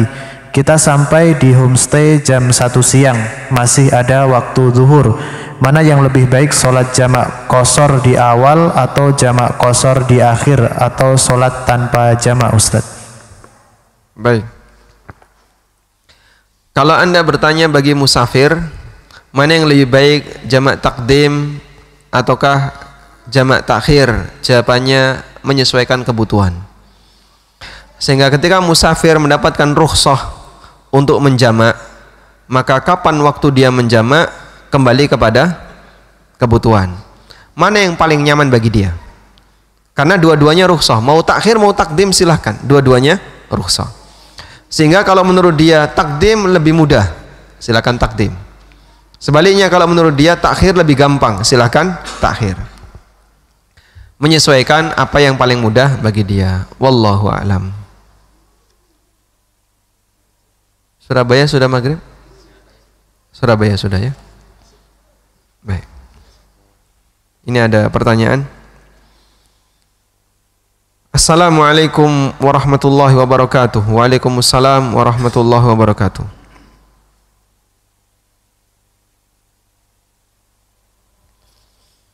Mohon penjelasan tentang melazimkan membaca surat Al-Mulk pada waktu malam, meliputi tata cara baca, apakah hanya dibaca dan apakah tidak mendapatkan pertanyaan-pertanyaan kubur. Nah, tentang fadilah surat Al-Mulk, di mana orang yang membaca surat Al-Mulk di malam hari akan bebas dari fitnah kubur. Kesimpulannya, hadisnya banyak sekali tentang itu, dan kesimpulannya adalah hadisnya hasan, sehingga insya Allah bisa jadi dalil. Meskipun ada beberapa riwayat yang statusnya dhaif, tapi ada riwayat yang statusnya masih bisa terangkat sampai derajat hasan. Karena itu dianjurkan untuk membaca surat Al-Mulk di setiap malam, dari mulai maghrib sampai subuh. Waktunya kapan terserah, sebelum tidur lebih baik. Kemudian tentang tata caranya hanya membaca, ya. Dan membaca itu idealnya adalah diiringi dengan tadabbur. Sebab di antara tujuan Al-Quran diturunkan adalah liyadabbaru ayatihi. Maka Anda lakukan tadabbur sebisanya. Untuk itu sesekali waktu mungkin Anda bisa membaca terjemahan, agar pada waktu membaca bisa sambil melakukan tadabbur. Di mana Allah meletakkan arwah mukmin yang punya utang dan belum terbayar? Wallahu a'lam kalau kaitannya dengan utang saya tidak tahu ya. Tapi kalau penjelasan mengenai arwah mukmin berada di burung-burung di surga. Arwah syuhada di tembolok burung-burung hijau, sedangkan arwah mukmin ada di tembolok burung-burung yang lain. Arwah syuhada bertengger di bawah arsy, sedangkan arwah mukmin burung-burung tadi bertengger di pepohonan yang ada di surga. Bolehkah zakat kita berikan kepada ahli waris yang menanggung utang orang tua yang sudah meninggal? Keterangan ahli waris sama dengan fuqara masakin. Mungkin yang dimaksud adalah saudara ya, yang masih menjadi ahli waris dari orang tua kita. Zakat diberikan ke saudara boleh karena saudara tidak wajib kita nafkahi. Sehingga nggak masalah Anda berikan zakat ke kakak atau adik. Wallahu alam. Baik, walhamdulillahirabbil alamin. Demikian yang bisa kita bahas di kesempatan kali ini. Semoga Allah taala memberkahi apa yang kita pelajari. Allahumma anfa'na bima 'allamtana wa 'allimna ma yanfa'una warzuqna ilma. Allahumma inna nas'alukal huda wat tuqa wal afafa wal ghina. Allahumma zayyinna bizinatil iman waj'alna hudatan muhtadin. Wa sallallahu ala nabiyyina Muhammadin wa ala alihi wa sahbihi wa sallam. Wa akhiru da'wana alhamdulillahi rabbil alamin. Wassalamualaikum warahmatullahi wabarakatuh. Waalaikumsalam.